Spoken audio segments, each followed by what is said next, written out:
8 months and 9 days,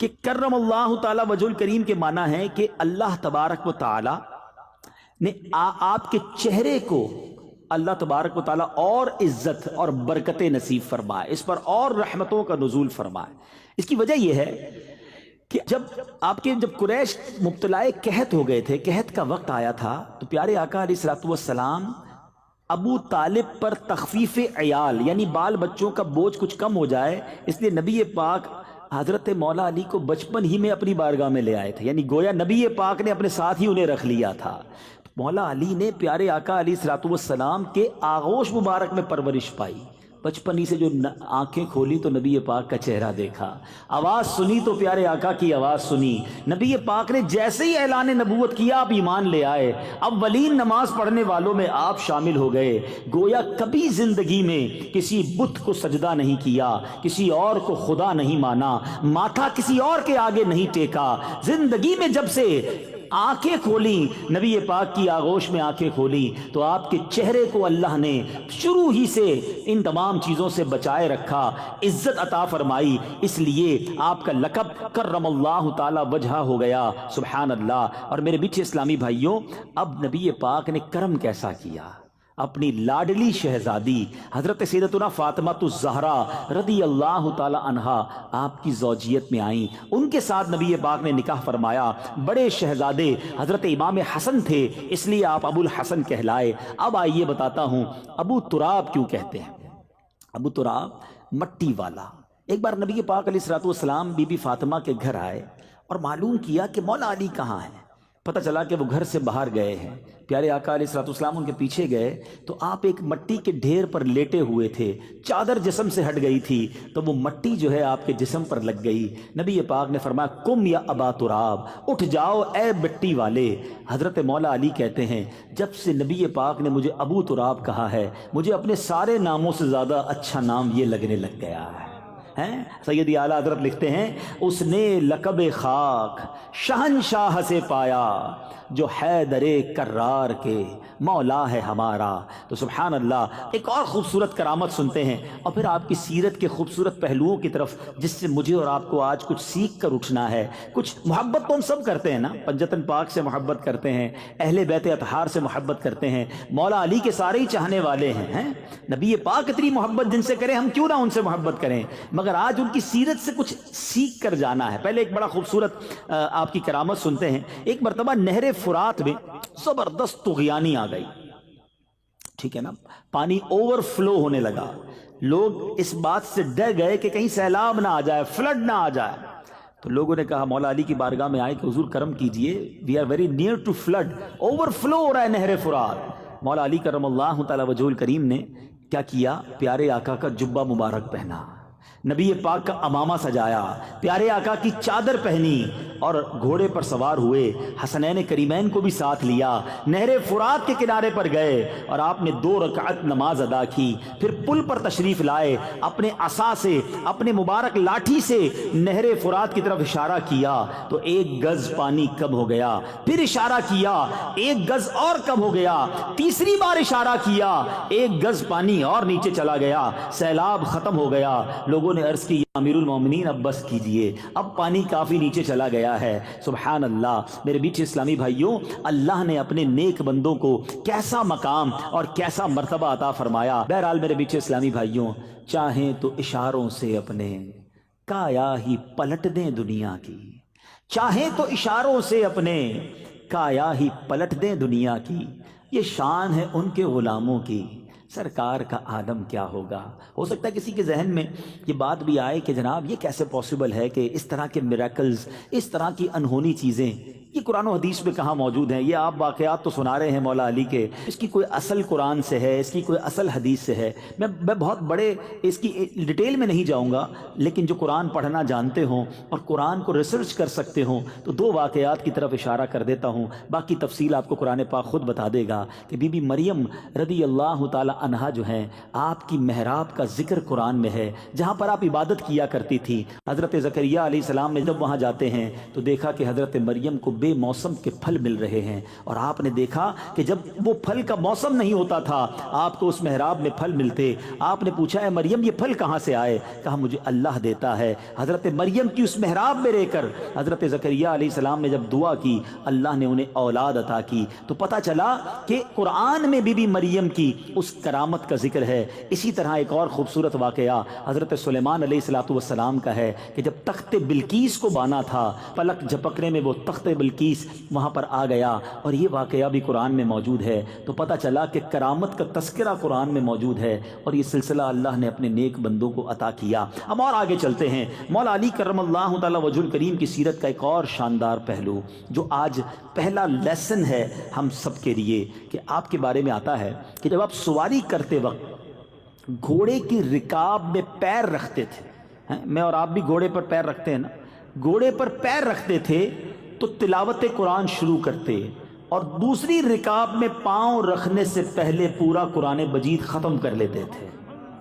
اب یہ بھی کرامت ہے، اتنے شارٹ ٹائم میں کوئی قرآن پورا کیسے پڑھ سکتا ہے؟ لیکن اس سے پتہ کیا چلا کہ تلاوت قرآن کا آپ کو کتنا شوق تھا، آپ کتنا تلاوت قرآن کرتے تھے۔ سبحان اللہ۔ مولا علی کرم اللہ تعالی وجہ الکریم خود فرماتے ہیں کہ آپ کے بارے میں آتا ہے کہ اگر میں چاہوں تو سورہ فاتحہ کی تفسیر سے 70 اونٹ بھر دوں، یعنی اگر میں سورہ فاتحہ کی صرف تفسیر لکھنا چاہوں تو اتنے رجسٹر تیار ہو جائیں کہ 70 اونٹوں کو انہیں اٹھانا پڑ جائے۔ اتنا علم قرآن مولا علی کرم اللہ تعالی وجہ الکریم کے سینے میں موجود تھا۔ اور کیوں نہ ہو، نبی پاک فرماتے ہیں میں علم کا شہر ہوں اور علی اس کا دروازہ ہے۔ ایک اور جگہ نبی پاک فرماتے ہیں میں حکمت کا گھر ہوں اور علی اس کا دروازہ ہے۔ اللہ تبارک و تعالی نے ایسا علم آپ کو عطا فرمایا، اور سبحان اللہ آپ وہ عظیم ہستی ہیں کہ جن کا ذکر قرآن میں کتنے پیارے انداز میں موجود ہے۔ خود قرآن کی تلاوت فرمانے والے، قرآن کو اتنا سمجھنے والے۔ تھوڑا سا بریک لیتا ہوں، ہم قرآن کتنا پڑھتے ہیں، ہم قرآن کتنا انڈرسٹینڈ کرتے ہیں؟ پنجتن کے غلام، مولا علی کی بڑی جناب محبتیں دل میں، امام حسین کی نیاز بنانے والے، محرم میں خوب ان کی یاد کرتے ہیں۔ مگر اے پنجتن کو ماننے والو، اے اہل بیت اطہار کی محبت کا دم بھرنے والو، میں آپ سے پوچھنا چاہتا ہوں، مولا علی تو گویا روز قرآن پورا ختم کریں، ہم کتنی بار قرآن کھولتے ہیں؟ اچھا قرآن پڑھتے بھی ہیں تو انڈرسٹینڈ کتنا کرتے ہیں، سمجھنے کی کتنی کوشش کی؟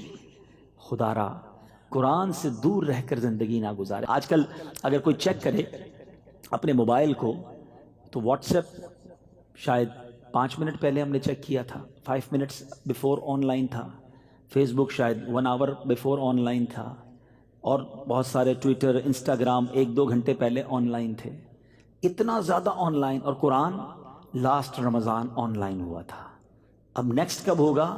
نیکسٹ رمضان آن لائن ہوگا۔ Softwares, mobiles, every time we have online. Quran once in a year, اور وہ بھی چند لوگ۔ اب تو وہ بھی ٹرینڈ ختم ہوتا جا رہا ہے، اب رمضانوں میں میچز ہو رہے ہوتے ہیں، اور جناب آؤٹنگ ہو رہی ہوتی ہے، آل یو کین ایٹ کے ہوٹلز پہ افطاری اور سحری ہو رہی ہوتی ہے۔ پہلے کم از کم رمضان میں بھی قرآن کھلتا تھا، اب اتنے فیسٹیول، اب اتنے پروگرامز، اتنی جناب آفرز آ گئی ہیں کہ پہلے 10 دن یہ کام کریں گے، اگلے 10 دن یہ کریں گے، آخری 10 دن شاپنگ کریں گے۔ عبادت کہاں گئی؟ قرآن رمضان فوڈ فیسٹیول کے لیے تھوڑی آ رہا ہے، رمضان تو مغفرت کروانے آتا ہے۔ شہر رمضان وہ ہے جو قرآن کے نازل ہونے کا مہینہ۔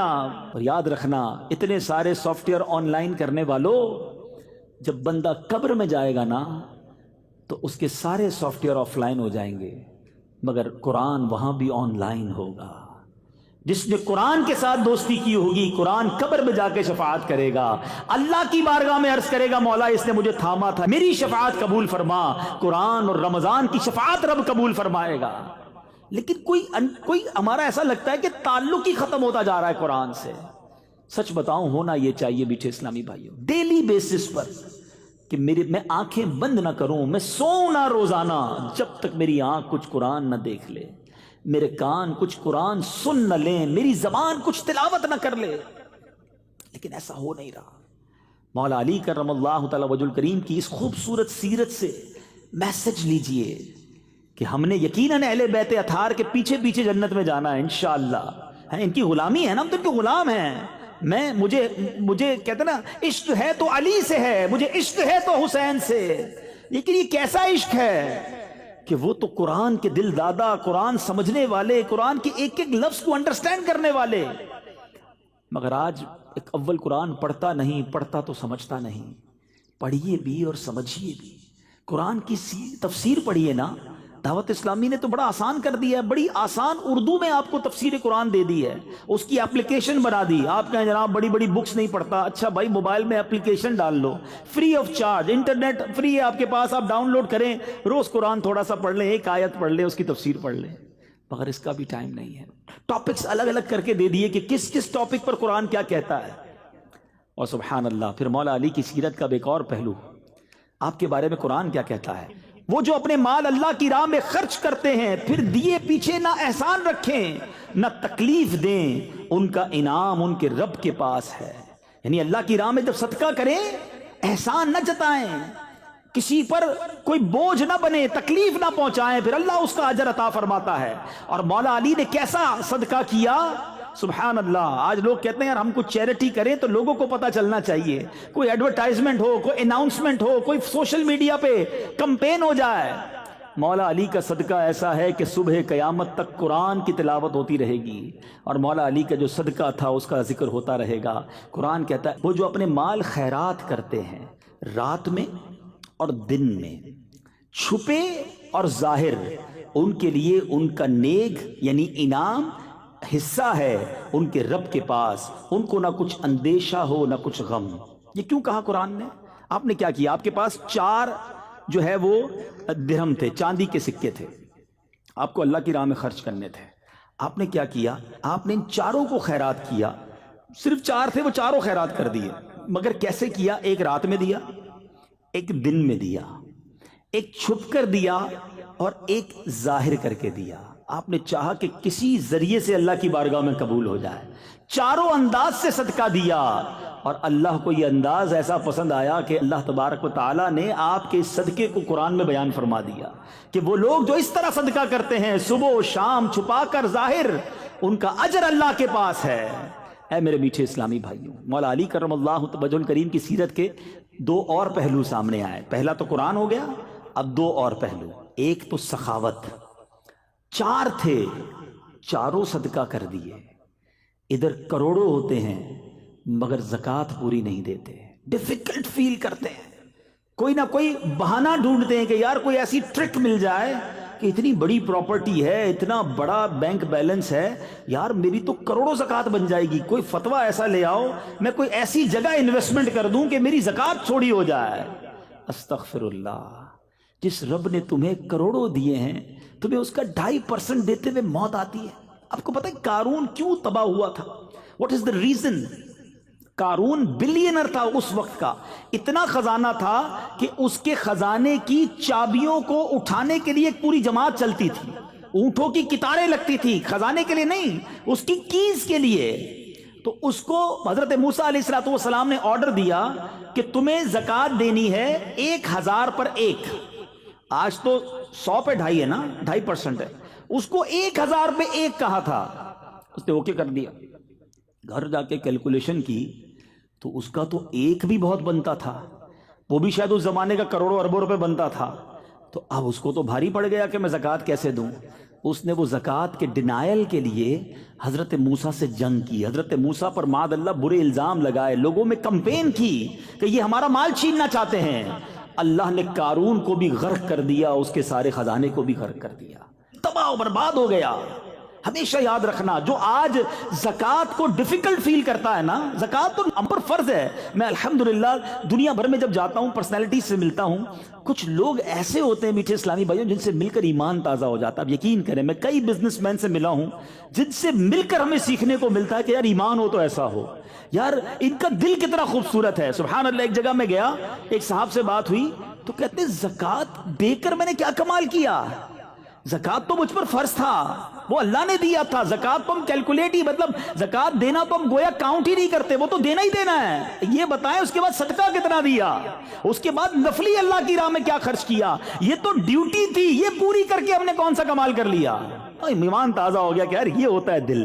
ماشاءاللہ ایسے لوگ ہیں اس دنیا میں، مگر ایسے بھی ہیں کہ جو کہتے ہیں او ہو 10 لاکھ روپے زکوٰۃ دینی پڑے گی، اور بھائی 10 لاکھ پر تجھے موت آ رہی ہے، اللہ نے 4 کروڑ دیے تو 10 لاکھ زکوٰۃ بنی نا، ہیں اس پر شکر ادا نہیں کر رہے اور تمہیں اپنی زکوٰۃ 2.5% پرابلم کر رہی ہے۔ مولا علی کے چاہنے والوں، ان کے پاس 4 درم تھے، انہیں وہ چاروں کے چاروں اللہ کی راہ میں خیرات کر دیے۔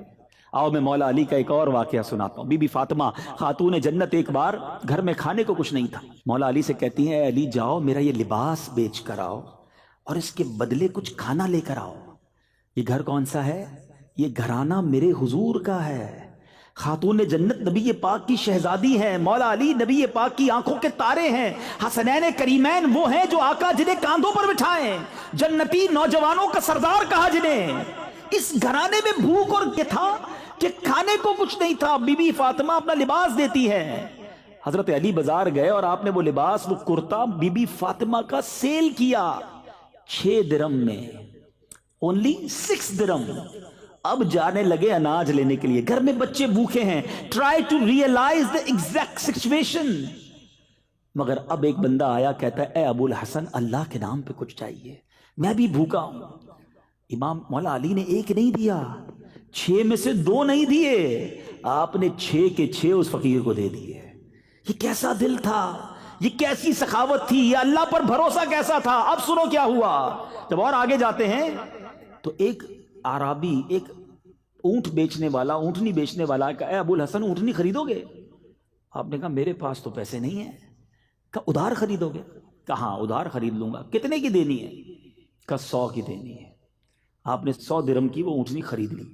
تھوڑا آگے گئے تو ایک اور عرابی آیا، کہا اے ابو الحسن اونٹنی بیچو گے؟ آپ نے کہا ہاں بیچوں گا۔ وہ کہتا ہے کتنے کی لی ہے؟ ذرا سنیے گا جملہ، کتنے کی پرچیز کی ہے، تمہاری خرید کتنے کی ہے؟ ابھی 100 کی لی تھوڑی دیر پہلے، آپ نے کہا 100 کی لی ہے۔ ہمارے یہاں بزنس مین بیٹھے ہیں، ہمیشہ اپنی خرید غلطی بتاتے ہیں، میری تو پڑتا ہی اتنے کا ہے، میری کاسٹ ہی اتنے کی ہے۔ مجھے تو آج تک سمجھ نہیں آیا کہ کوئی چیز خریدنے جاؤ، بندہ کہتا ہے کاسٹ 500 کی ہے، تھوڑی دیر بحث کرو تو 400 میں دے دیتا ہے۔ تو یہ کدھر سے کاسٹ تھی بھائی تمہاری 500 کی جو تم نے 400 میں دے دیا؟ کیوں جھوٹ بول کر، کیوں غلط بیانی کر کے روزی حرام کرتے ہیں؟ نہیں بتانا آپ کو، کوئی بات نہیں، آپ یہ نہ بتائیں، آپ کہیں مجھ سے کاسٹ نہ پوچھیں، بھائی میں آپ کو اتنے کی دوں گا۔ سچ بولنے کا طریقہ تو ہے نا کہ بھائی میری کاسٹ چھوڑیں، یہ 200 روپے کی آپ کو دینی ہے، آپ کو لینی تو لے لیں، 2 لاکھ روپے کی دینی ہے، آپ میری کاسٹ نہ پوچھیں۔ آپ اس کو منع کر سکتے ہیں لیکن جھوٹ بول دیتے ہیں۔ مولا علی کو دیکھیں، گھر میں کھانے کو کچھ نہیں ہے، سارا پیسہ غریب کو دے دیا ہے، اور وہ عرابی پوچھتا ہے کتنے کی اونٹنی لی؟ آپ نے کہا 100 کی۔ کہا اے علی 160 کی بیچو گے؟ کہا ہاں بیچوں گا۔ 160 کی بیچ دی۔ واپس تھوڑا آگے گئے تو وہی بندہ آ گیا جس نے 100 درم ادھار میں اونٹنی بیچی تھی۔ کہا اے علی اونٹنی کہاں گئی؟ کہا بیچ دی۔ کہا میرے پیسے دے دو۔ آپ نے 100 اس کو دیے، خوشی خوشی گھر گئے سامان لے کر۔ بی بی فاطمہ کہتی اے علی کیا ہوا، یہ میرا لباس اتنا مہنگا کیسے بک گیا؟ آپ نے فرمایا میں نے اللہ سے کاروبار کیا تھا، میں نے اس کی راہ میں 6 درم صدقہ کی، اللہ نے مجھے 60 درم عطا فرما دیے۔ تو یہ وہ لوگ تھے میٹھے اسلامی بھائیوں، یہ اس طرح یہ گھرانہ سخاوت کرتا تھا۔ آج ہمارے اندر کیا سخاوت کا وصف ہے؟ کیا ہمیں اللہ کی راہ میں خرچ کرتے ہوئے خوشی محسوس ہوتی ہے یا ہم برڈن فیل کرتے ہیں؟ ایک بات یاد رکھیے گا، یہ ڈیلیبریٹلی اپنے اندر یہ وصف پیدا کرنا پڑے گا۔ میں مشورہ دے رہا ہوں کہ اگر کسی کو فیل ہوتا ہے نا کہ یار میں جب بھی کسی غریب کو کسی نیکی کے کام میں جب پیسے دینے لگتا ہوں تو مجھے بوجھ فیل ہوتا ہے، اب آپ کو یہ ریئلائز ہو گیا ہے نا، تو اب آپ اس کا علاج کیجئے، کیونکہ سخی جو ہے نا وہ اللہ کو پسند ہے، بخیل کنجوس اللہ کو پسند نہیں ہے۔ اگر خدا نہ خواستہ دل میں کنجوسی آ گئی ہے تو علاج ہو جائے گا، اس کا طریقہ بتاتا ہوں میں آپ کو، لیکن پہلے ریئلائز تو کر لینا کہ ہاں یار یہ پرابلم نکلنا چاہیے۔ میں آپ کو ایک حدیث سناتا ہوں پہلے۔ حضرت ابو ہریرہ رضی اللہ تعالیٰ عنہ اس حدیث کے راوی ہیں، آپ فرماتے سخی، حدیث کا مضمون ہے، نبی پاک علیہ الصلوۃ والسلام فرماتے ہیں سخی 3 چیزوں کے قریب ہوتا ہے، close with 3 things and far from 1 thing، ایک چیز کے دور ہوتا ہے۔ اللہ کے حبیب فرماتے ہیں سخی اللہ کے قریب ہوتا ہے، سخی لوگوں کے قریب ہوتا ہے، سخی جنت کے قریب ہوتا ہے، اور دور کس سے ہوتا ہے؟ سخی جہنم سے دور ہوتا ہے۔ اب سوچ لیجئے، اور نبی پاک فرماتے ہیں بخیل کنجوس اسٹنجی یہ 3 چیزوں سے دور ہوتا ہے اور ایک کے قریب ہوتا ہے۔ فرمایا بخیل اللہ سے دور، جنت سے دور، لوگوں سے بھی دور، وہ جہنم کے قریب ہوتا ہے۔ ڈیسائیڈ آپ نے کرنا ہے۔ آپ دیکھیں لوگ اسی کے گرد آپ کو ملیں گے جو سخی ہوگا، جو کھلاتا پلاتا بانٹتا، لوگ اسے پسند کریں گے۔ کنجوس کو دنیا میں بھی کوئی پسند نہیں کرتا، اور اللہ بھی پسند نہیں کرتا. ایک بزرگ سے کویسچن ہوا کہ سخاوت زیادہ زبردست چیز ہے یا بہادری؟ تو انہوں نے فرمایا جو سخی ہوتا ہے نا اس کو لڑنے کی ضرورت ہی نہیں پڑتی ہے، اس کو بہادری دکھانے کی ضرورت ہی نہیں پڑتی. سخاوت کی وجہ سے لوگ ویسے ہی اس کے قائل ہو جاتے ہیں. تو سخاوت ایک ایسا وصف ہے اور یہ نبی پاک میں تھا. کیسا وصف تھا؟ پوچھو سیدی اعلیٰ حضرت سے. میرے آقا تو جواد، واہ کیا جود و کرم ہے شہ بطحا تیرا، نہیں سنتا ہی نہیں مانگنے والا تیرا. میرے کریم سے گر قطرہ کسی نے مانگا، دریا بہا دیے دربے بہا دیے ہیں. آقا تو ایسے سخی، اور میرے آقا کا گھرانہ بھی ایسا سخی. ایک بار حضرت امام حسین فرماتے ہیں کہ بی بی فاطمہ خاتون جنت اور ہم سب گھر والوں کا ایک دن کا فاقہ تھا. پورے دن کے کھانے کے بعد دسترخوان بچھا. بچے کہتے ہیں امام حسین اور امام حسن ہم کھانا کھا چکے تھے، بی بی فاطمہ نے کھانا باقی تھا. دسترخوان پر کھانا لگا، دروازے پر دستک ہوئی، اے فاطمہ میں 2 دن کا بھوکا ہوں، مجھے کھانا دو. امی حضور کہتی ہیں جا کر اسے کھانا دے دو. کہا امی آپ بھی 1 دن سے فاقے میں ہیں. کہا میں 1 دن کے فاقے میں ہوں، یہ اللہ کا بندہ 2 دن سے فاقے میں ہے، جاؤ اس کو کھانا دے دو. یہ گھرانہ میرے حضور کا ہے. مگر آج ہم اپنے اندر سوچیں، ہمارے آس پاس ہمارے غریب رشتہ دار ہیں، ہمارے غریب امپلائیز ہیں، ہمارے پڑوسی ہیں، مگر کیا ہم انہیں دیتے ہوئے خوشی محسوس کرتے ہیں؟ تلاش کر کے دیتے ہیں. اور سبحان اللہ مولا علی کی سیرت سنی ہے، 4 درم تھے، 4 کے 4 اللہ کی راہ میں دے دیے نا. اور پھر اللہ نے قرآن میں کیسا ذکر کیا.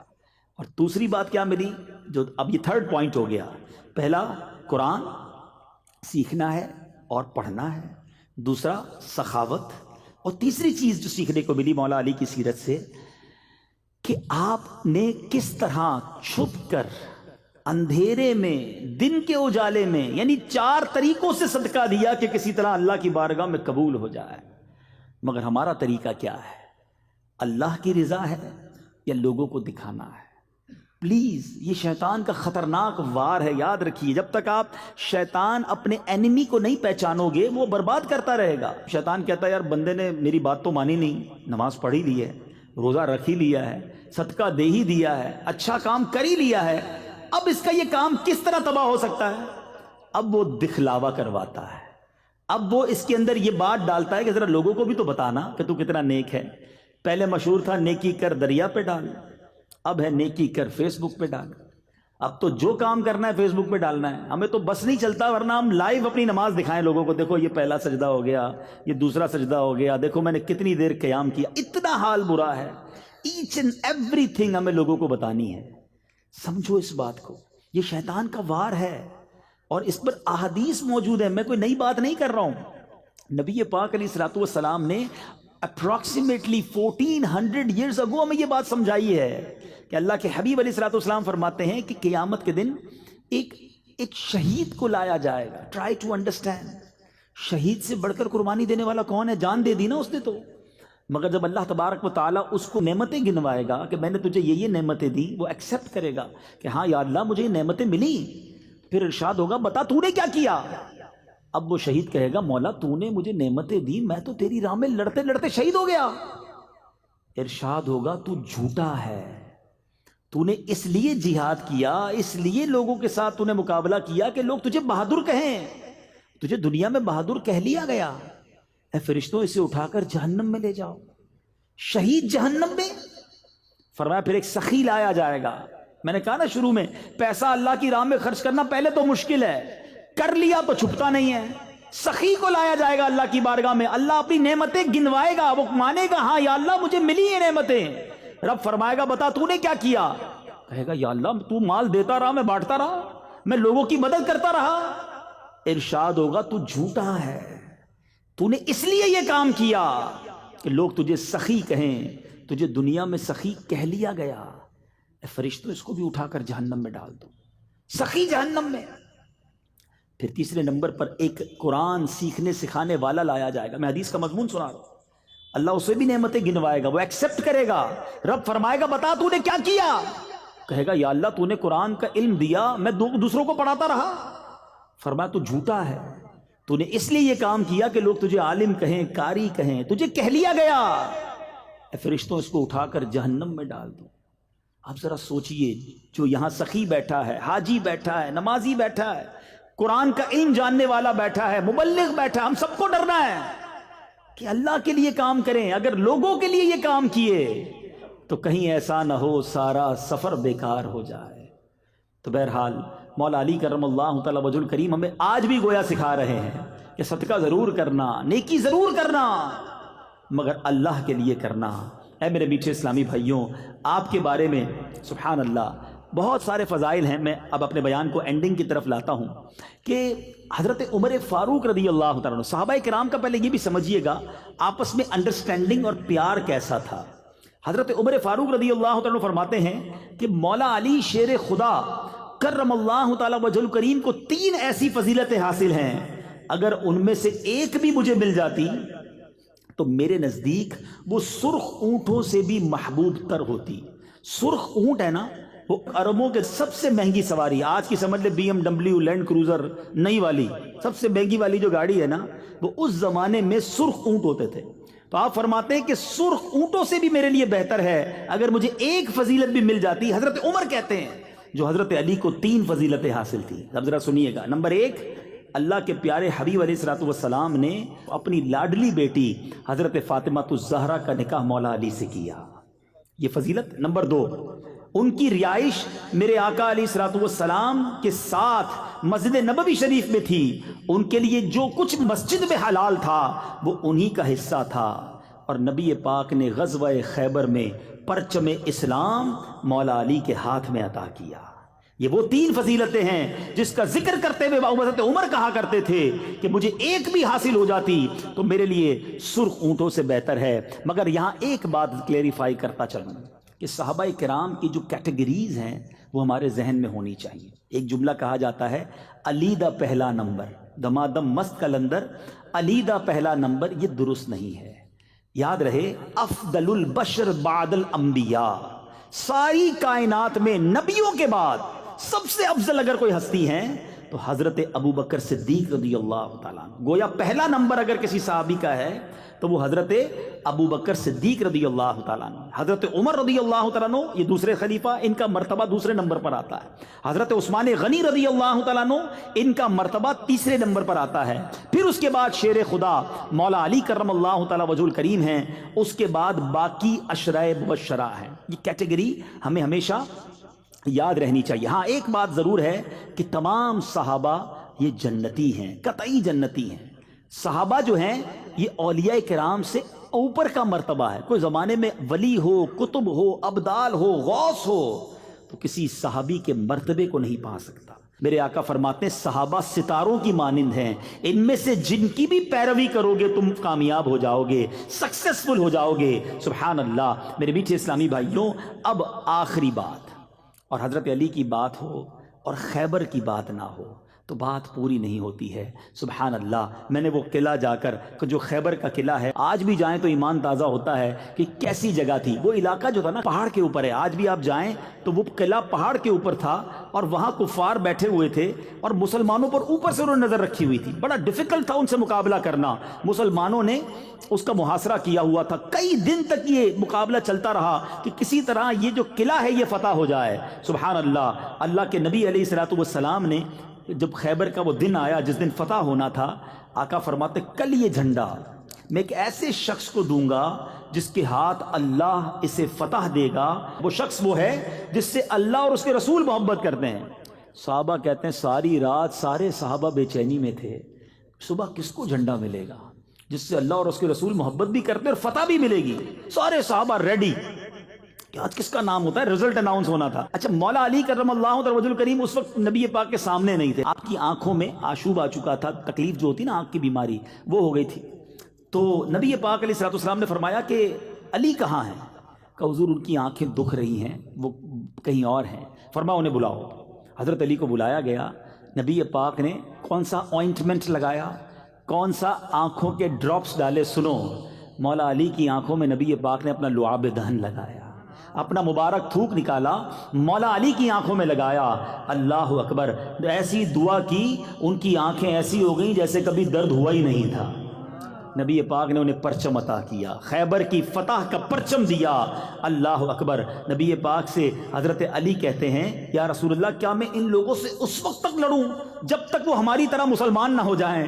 تو پیارے آقا نے فرمایا اے علی نرمی اختیار کرو، ان کے میدان میں اتر جاؤ، انہیں اسلام کی دعوت دو، اللہ کے جو حقوق ان پر لازم ہے وہ انہیں بتاؤ۔ خدا کی قسم اگر اللہ تمہارے ذریعے کسی ایک شخص کو ہدایت فرمائے تو یہ تمہارے لیے اس سے اچھا ہے کہ تمہارے پاس سرخ اونٹ ہوں۔ اب جناب مولا علی پرچم لے کر آگے بڑھتے ہیں۔ موسٹ ڈیفیکلٹ مارکا تھا، اگر آپ اس جگہ کو دیکھیں تو آپ کو ریئلائز ہوگا کہ پہاڑی پر دشمن ہو اور اگر ہماری فوج نیچے ہو تو کیسے اوپر جا کر لڑائی کرنی ہے، مگر شیر خدا کے ہاتھ میں پرچم تھا۔ نبی پاک کی دعا تھی کہ آج خیبر نے فتح ہونا ہے۔ اللہ اکبر۔ مولا علی آگے جاتے ہیں۔ اب جناب لڑائی شروع ہو گئی۔ مولا علی کے ہاتھ سے وہ ڈھال جو ہوتی ہے، پہلے کے زمانے میں تو ظاہر ایک ہاتھ میں تلوار ہوتی تھی ایک ہاتھ میں ڈھال ہوتی تھی، وہ ڈھال گر گئی۔ اب بغیر ڈھال کے لڑنا مشکل تھا۔ میٹھے اسلامی بھائیوں، حضرت علی نے کیا کیا، اس قلعے کا ایک پھاٹک تھا، ایک بہت بڑا دروازہ جسے کہیں، جسے 40 لوگ مل کر اٹھاتے تو نہ اٹھا پاتے، مولا علی نے ایک ہاتھ سے اس پورے دروازے کو اکھاڑ لیا اور اب اس کو ڈھال بنا لیا۔ اب دشمنوں نے جب یہ طاقت حیدری دیکھی ان کے قدم اکھڑنے لگ گئے، اور اللہ تعالیٰ نے مولا علی کرم اللہ تعالی وجہ الکریم کو ایسی فتح عطا فرمائی کہ خیبر کا قلعہ جو ہے وہ مولا علی کے ہاتھ میں فتح ہوا۔ اللہ اکبر۔ جب مولا علی دشمنوں سے لڑ رہے تھے تو غیب سے یہ آواز آئی، لا سیف الا ذوالفقار ولا فتح الا علی، علی جیسا کوئی بہادر نہیں اور ذوالفقار جیسی کوئی تلوار نہیں۔ تو بہرحال میرے میٹھے اسلامی بھائیوں، کیا شاندار آپ کی سیرت ہے۔ ایک طرف تو بہادری ہے، شجاعت ہے، لیڈرشپ ہے، مگر دوسری طرف خوف خدا بھی ہے، نبی پاک سے والہانہ عشق بھی ہے، عاجزی بھی ہے، سخاوت بھی ہے، غربت بھی ہے۔ آج کسی کو کچھ جناب موقع مل جائے، اس کا کوئی کارنامہ ہو جائے، لوگ اسے کچھ سمجھنے لگیں، اس کے تو پیر زمین پہ نہیں رہتے، اس کا تو لائف سٹائل ہی تبدیل ہو جاتا ہے، گویا غریبوں کو منہ نہیں لگاتا۔ مگر یہ کیسے لوگ تھے جن کا تذکرہ قرآن میں، جن کا تذکرہ حدیثوں میں، جو جناب نبی پاک فرمائیں کہ علی مجھ سے ہیں اور میں علی سے ہوں۔ ایسی شخصیت کا عاجزی اور انکساری اور غربت کا عالم یہ ہے، اور اللہ کی رضا پر راضی ہیں، قرآن کی تلاوت کرنے والے ہیں، راتوں کو رونے والے ہیں۔ اے میرے میٹھے اسلامی بھائیوں، اللہ کاش مولا علی کی سیرت کا صدقہ ہمیں بھی عطا فرمائے، قرآن پاک کی تلاوت نصیب فرمائے، اپنی راہ میں خوب دل کھول کر خرچ کرنا نصیب فرمائے، اور ہمیں اس میں ریاکاری سے بھی محفوظ فرمائے، اخلاص بھی عطا فرمائے۔ مولا علی کی ایک اور عجیب بات یہ تھی کہ آپ سردیوں میں بڑے ٹھنڈے ٹھنڈے کپڑے پہنتے تھے، گرمیوں میں بڑے موٹے کپڑے، یعنی سردیوں والے کپڑے گرمیوں میں پہنتے تھے، گرمیوں والے کپڑے ٹھنڈ میں پہنتے تھے۔ آپ سے کسی نے پوچھا کہ حضرت آپ یہ کیوں کرتے ہیں؟ آپ نے فرمایا کہ نبی پاک علیہ الصلوۃ والسلام نے جب مجھے وہ دعا دی تھی، لعاب دہن میری آنکھوں میں لگایا تھا، اس وقت مجھے ایک اور دعا بھی دی تھی، اللہم اذہب عنہ الحر والبرد، یعنی اے اللہ علی سے گرمی اور سردی دور فرما دے۔ وہ دن ہے، آج کا دن ہے، نہ مجھے گرمی لگتی ہے نہ مجھے سردی لگتی ہے۔ کیا بات ہے میرے آقا کی دعاؤں کی۔ اللہ مزار مولا علی پر کروڑوں رحمتوں کی بارش نازل فرمائے اور ان کے صدقے ہماری مغفرت فرمائے۔ آپ کی شہادت کیسے ہوئی یہ بھی بڑا ہی دل خراش واقعہ ہے کہ آپ رضی اللہ تعالی عنہ 17 یا 19 رمضان کو آپ فجر کے وقت، یعنی صبح سے، نماز صبح سے پہلے آپ بیدار ہوئے، پھر مؤذن نے اذان دی، الصلاۃ الصلاۃ الصلاۃ کی جب اس نے آواز لگائی تو آپ نماز پڑھنے کے لیے گھر سے نکلے، راستے میں لوگوں کو آواز لگاتے رہے، نماز کے لیے چلو، نماز کے لیے چلو۔ اور اب جب مسجد کی طرف جا رہے تھے، اندھیرے کا عالم تھا، ابن ملجم خارجی نے آپ پر تلوار کا ایک ظالمانہ وار کیا جس کی شدت سے آپ کی پیشانی کٹ گئی، تلوار دماغ میں جا کر گری۔ اتنے میں چاروں طرف سے لوگ آئے اور 2 دن بعد آپ نے جام شہادت نوش کیا۔ اللہ تعالیٰ کی ان پر رحمت ہو اور ان کے صدقے ہماری مغفرت ہو۔ اللہ تعالیٰ ان کے فیضان سے ہم سب کو مالا مال فرمائے اور ان کی سیرت پر عمل کرنے کی توفیق عطا فرمائے۔ صلو علی الحبیب۔ میرے